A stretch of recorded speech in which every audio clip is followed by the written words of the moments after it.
अकेली। इस कहानी के लेखिका हैं मनु भंडारी। सोमा बुआ बुढ़िया है, सोमा बुआ परित्यक्ता है, सोमा बुआ अकेली है। सोमा बुआ का जवान बेटा क्या जाता रहा, उनकी जवानी चली गई।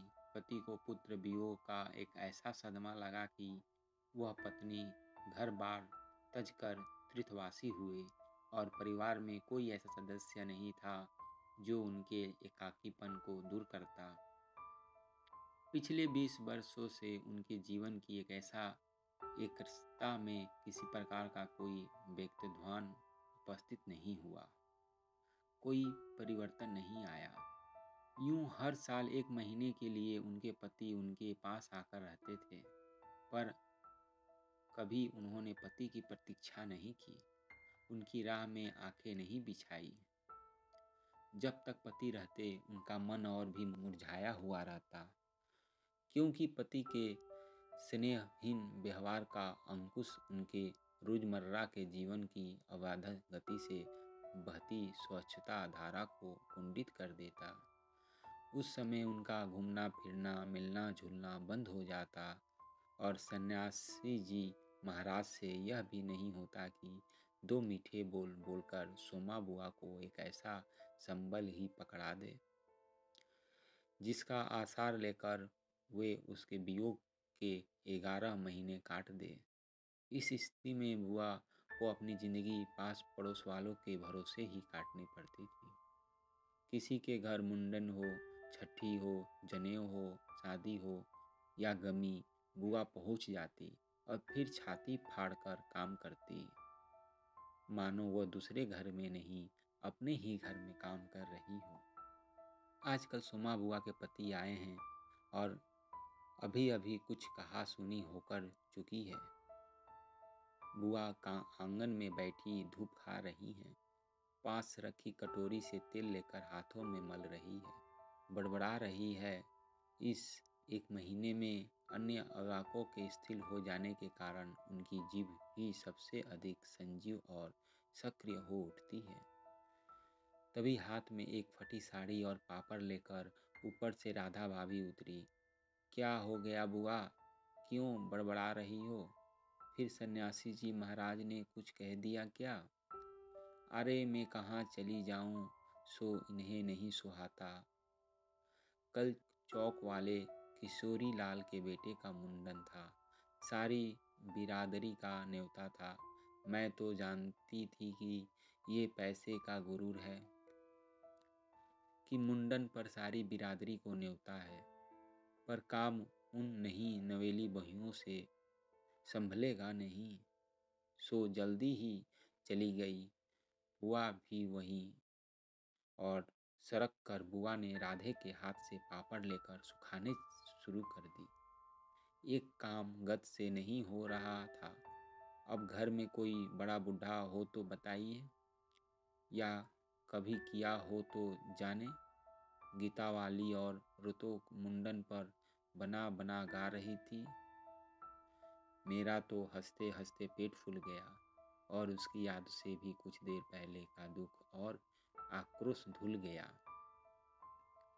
अपने सहज स्वाभाविक रूप में वह कहने लगी, भट्ठी पर देखो तो अजब तमाशा, समोसे कच्चे ही उतार दिए और इतने बना दिए कि 2 बार खिला दो, और गुलाब जामुन इतने कम कि एक वक्त में भी पूरे ना पड़े। उसी समय मैदा सानकर नए गुलाब जामुन बनाए। दोनों बहुओं और किशोरी लाल तो बेचारे इतना जस मान रहे थे कि क्या बताऊं। कहने लगे, अम्मा तुम ना होती तो आज भद उड़ जाती। अम्मा तुमने लाज रख ली। मैंने तो कह दिया कि अरे अपने ही काम नहीं आवेंगे तो कोई बाहर से तो आवेगा नहीं। यह तो आजकल उनकी रोटी पानी का काम रहता है, नहीं तो मैं सवेरे से ही चली आती। तो सन्यासी जी महाराज क्यों बिगड़ पड़े? उन्हें तुम्हारा आना जाना अच्छा नहीं लगता बुआ? यूं तो मैं कहीं आऊं जाऊं सो ही नहीं उन्हें सुहाता, और फिर कल किशोरी के यहाँ से बुलावा नहीं। अरे मैं तो कहूँ कि घर वालों का कैसा बुलावा। वे लोग तो मुझे अपनी माँ से कम नहीं समझते। नहीं तो कौन भले हो भट्ठी और भंडारा घर सौंप दे।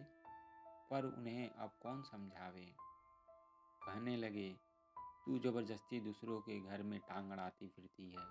और एकाएक उन्हें उस क्रोध भरी वाणी और कटु वचनों का स्मरण हो आया, जिनकी बौछार कुछ देर पहले ही उन पर हो रही चुकी थी। याद आते ही उनके आंसू बह चले। अरे रोती क्यों हो बुआ? कहना सुनना तो चलता ही रहता है। सन्यासी जी महाराज 1 महीने को तो आकर रहते हैं, सुन लिया करो और क्या।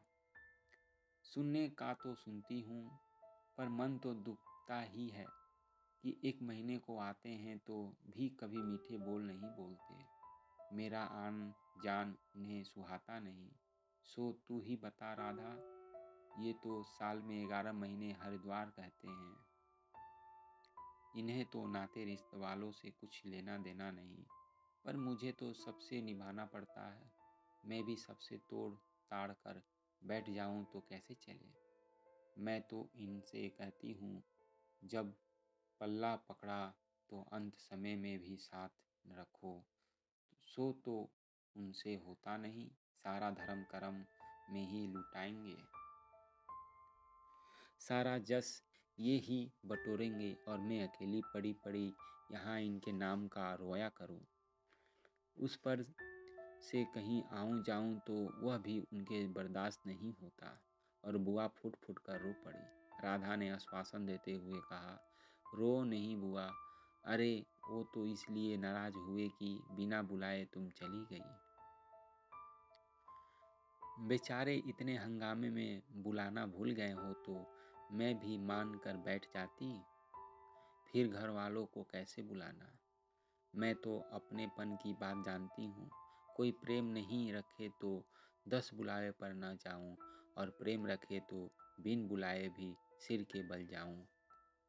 मेरा अपना हरकू होता है और उसके घर का काम होता, तो क्या मैं बुलावे के भरोसे बैठी रहती। मेरे लिए जैसे हरखू वैसा किशोरी लाल। आज हरखू नहीं है, इसी से दूसरों को देख रेख कर कर मन भरमाती रहती और वह हिचकियाँ लेने लगी। सूखे पापड़ों को बटोरते बटोरते स्वर को भरसक कोमल बनाकर राधा ने कहा, तुम भी बुआ बात को कहाँ से कहाँ ले गई।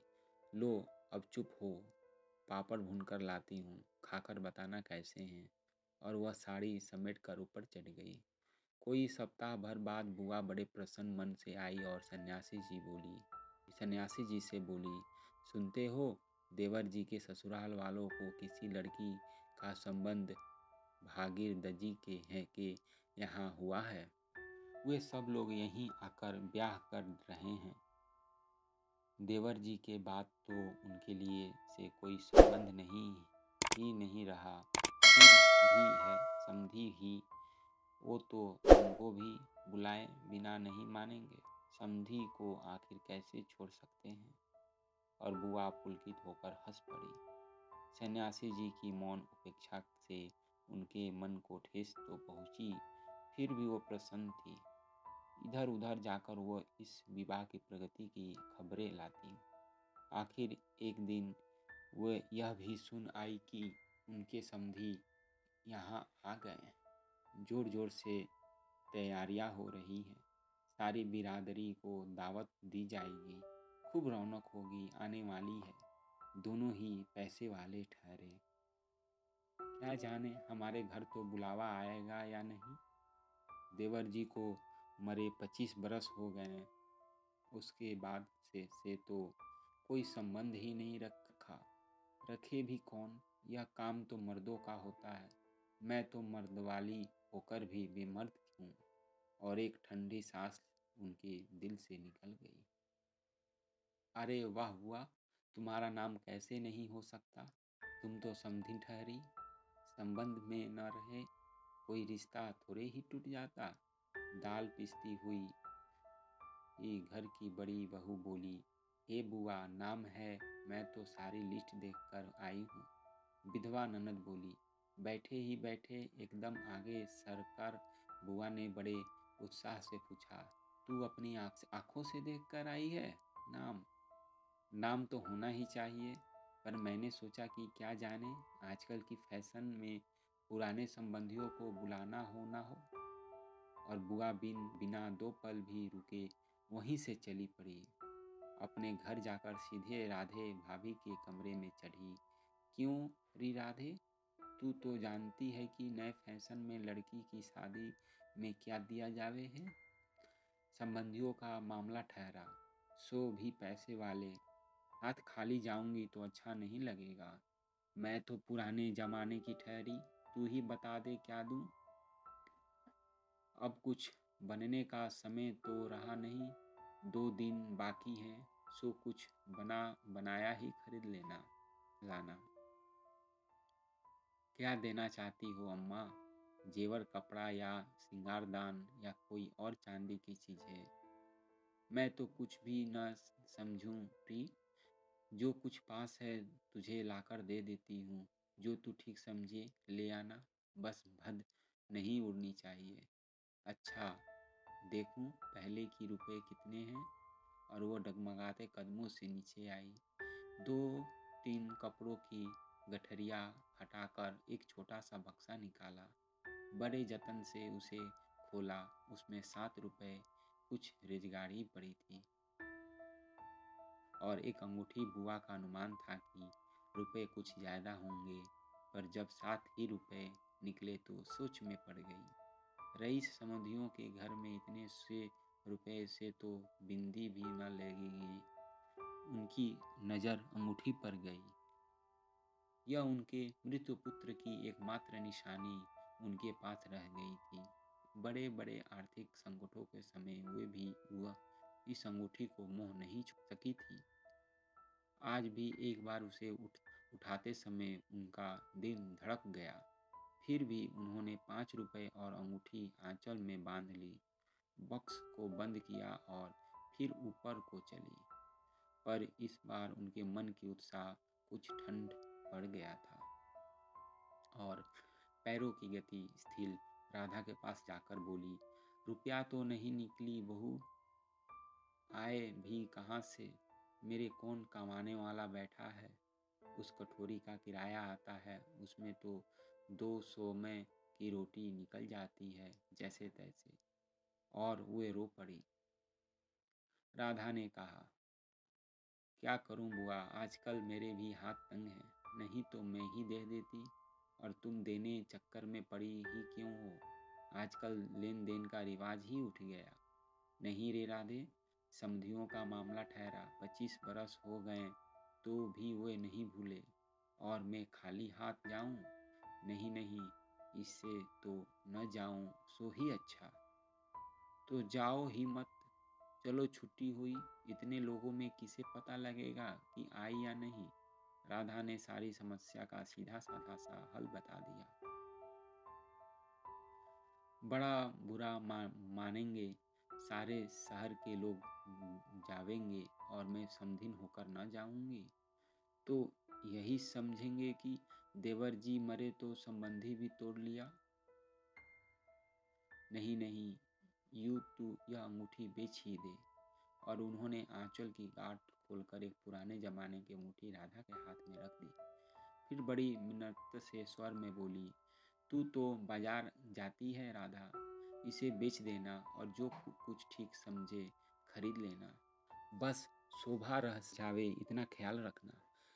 गली में बुआ ने चूड़ी वालों की आवाज़ सुनी तो एकांकी की ही उनका नज़र अपने हाथ की भद्दी मटमैली चूड़ियों पर जाकर टिक गई। कल समधियों के यहाँ जाना है, जेवर नहीं तो कम से कम कांच की चूड़ी तो अच्छी पहन ले। पर एक अत्यंत लाज ने उनके कदमों को रोक दिया। कोई देख लेगा तो? लेकिन दूसरे क्षण ही अपनी इस कमजोरी पर विजय पाती सी वो पीछे के दरवाजे पर पहुंच गई और 1 रुपया कलदार खर्च करके लाल हरी चूड़ियों के बंद पहन लिए। पर सारे दिन हाथों को साड़ी के आंचल से ढके ढके फिरी। शाम को राधा भाभी ने बुआ को चांदी की एक सिंदूरदानी, एक साड़ी और एक ब्लाउज का कपड़ा लाकर दे दिया। सब कुछ देख पाकर बुआ बड़ी प्रसन्न हुई और यह सोच सोच कर कि जब वे ये सब देगी तो उनकी समधिन पुरानी बातों की दुहाई देकर उनकी मिलन सरिता की कितनी प्रशंसा करेगी। उनका मन पुलकित होने लगा। अंगूठी बेचने का गम भी जाता रहा। पास वाले बनिए के यहाँ से एक आने का पीला रंग लाकर रात में उन्होंने साड़ी रंगी। शादी में सफ़ेद साड़ी पहनकर जाना क्या अच्छा लगेगा। रात में सोई तो मन कल की ओर दौड़ रहा था। दूसरी दिन 9 बजते बजते खाने का काम समाप्त कर डाला। अपनी रंगी हुई साड़ी देखी तो कुछ जची नहीं। फिर ऊपर राधा के पास पहुंची। क्यों राधा, तू तो रंगी साड़ी पहनती है तो बड़ी आब रहती है, चमक रहती है। इसमें तो चमक आई नहीं। तुमने कलफ जो नहीं लगाया अम्मा, थोड़ा सी मार दे देती तो अच्छा रहता। अभी दे लो, ठीक हो जाएगी। बुलावा कब का है? अरे नए फैस वालों की मत पूछो। ऐन मौके पर बुलावा आता है। 5 बजे का मुहूर्त है। दिन में कभी भी वो आ जाएंगे। राधा भाभी मन ही मन मुस्कुरा उठी। बुआ ने साड़ी में मार लगाकर सुखा दी। फिर एक नई थाली निकाली। अपनी जवानी के दिनों में बुना हुआ क्रोशिये का एक छोटा सा मेजपोश निकाला। थाली में साड़ी, सिंदूर, एक नारियल और थोड़े से बतासे सजाए। फिर जाकर राधा को दिखाया। सन्यासी जी महाराज सवेरे से इस आयोजन को देख रहे थे और उन्होंने कल से लेकर आज तक कोई 25 बार चेतावनी दे दी थी कि यदि कोई बुलावा न आया तो चली मत जाना, नहीं तो ठीक नहीं होगा। हर बार बुआ ने बड़े ही विश्वास के साथ कहा, मुझे क्या बावली समझ रखा है जो बिन बुलाए चली जाऊंगी। अरे वो पड़ोसी वाले की निंदा अपनी आंखों से बुलवा की लिस्ट में नाम देखकर आई है। बुलाएंगे क्यों नहीं, शहर वालों को बुलाएंगे और समधियों को नहीं बुलाएंगे क्या। 3 बजे के करीब बुआ के अनुभवी भाव से छत पर इधर उधर घूमते देखा। राधा भाभी ने आवाज लगाई, गई नहीं बुआ। एकाएक चौंकते हुए बुआ ने पूछा, कितने बज गए राधा? क्या कहा 3? सर्दी में तो दिन का पता नहीं लगता। बजे 3 ही हैं और धूप सारी छत पर से ऐसे सिमट गई मानो शाम हो गई। फिर एकाएकी जैसे ख्याल आया कि यह तो भाभी के प्रश्न का उत्तर नहीं हुआ। जरा ठंडे स्वर में बोली, मुहूर्त तो 5 बजे का है। जाऊंगी तो 4 तक जाऊंगी, अभी तो 3 ही बजे हैं। बड़ी सावधानी से उन्होंने स्वर में लापरवाही का पुट दिया। बुआ छत पर से गली में नजर फैलाए खड़ी थी। उनके पीछे ही रस्सी पर धोती फैली हुई थी जिससे फलक लगा था और अबरक छिड़का हुआ था। अबरक के बिखरे हुए कण रह रह कर धूप में चमक जाते थे, ठीक वैसे ही जैसे किसी को भी गली में घूमता देख बुआ का चेहरा चमक उठता था। 7 बजे के धुंधलके में राधा ने ऊपर से देखा तो छत की दीवार से सटी गली और मुंह किए एक छाया मूर्ति दिखाई दी। उसका मन भर आया। बिना कुछ पूछे इतना ही कहा, बुआ सर्दी में खड़ी खड़ी यहाँ क्या कर रही हो? आज खाना नहीं बनेगा क्या? 7 तो बज गए। जैसे एकाएक नींद में से जागते हुए बुआ ने पूछा, क्या कहा 7 बज गए? फिर जैसे अपने से ही बोलते हुए पूछा, पर 7 कैसे बज सकते हैं? मुहूर्त तो 5 बजे का था। और फिर एकाएक ही सारी स्थिति को समझते हुए स्वर को भरसक संयत बनाकर बोली, अरे खाने का क्या है, अभी बना लूँगी। 2 जान तो का तो खाना है, क्या खाना और क्या पकाना। फिर उन्होंने सूखी साड़ी को उतारा, नीचे जाकर अच्छी तरह उसकी तह की, धीरे धीरे हाथों की चूड़ियाँ खोली, थाली में सजाया हुआ सारा सामान उठाया, और सारी चीज़ें बड़े जतन से अपने एकमात्र संदूक में रख दी और फिर बड़े ही बुझे हुए दिल से अंगीठी जलाने लगी।